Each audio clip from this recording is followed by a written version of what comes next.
Bill? ECs, it's about the air we're breathing. It is not as good as we hope. Let's talk about that. Plus, it's Wednesday night. We're getting over the hump tonight, cruising into the weekend. So we've got to talk about Saturday and Sunday. Outside on the hill, the wind's picking up a little bit, but this is one of the problems with the air quality. We haven't had the winds moving this air.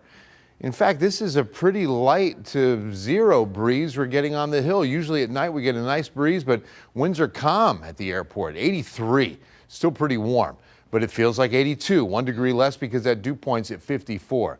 But an Ozone Action Day alert for tomorrow. This will be the third day in a row now, and tonight's air quality, these are live air quality monitors, unhealthy for sensitive groups.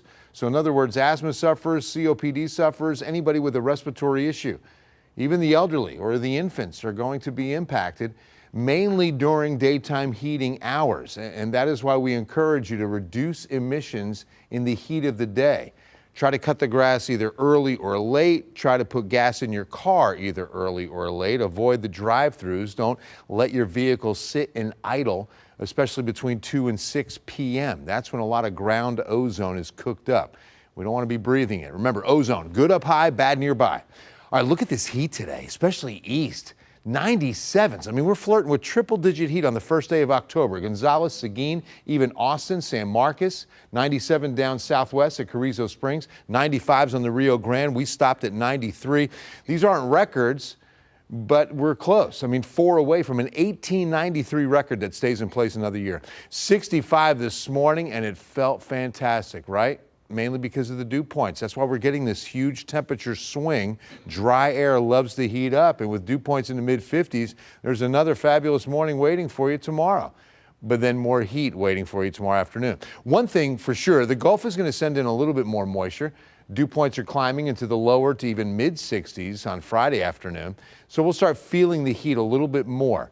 But the humidity forecast, all in all, with dew points mostly in the 50s, won't be bad with just a few little shots into the 60s. I mean, really not bad at all. So tomorrow morning, we're starting mostly clear, mid-60s to even upper 50s or 60. If you're waking up in Kerrville, that'll be pretty nice. And then by the afternoon, mid-90s.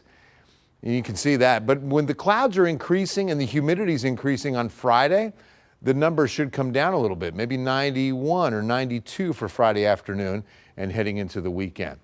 Now I'll show you high pressure still in control out to the west. A lot of dry air, but that high expected to drift west.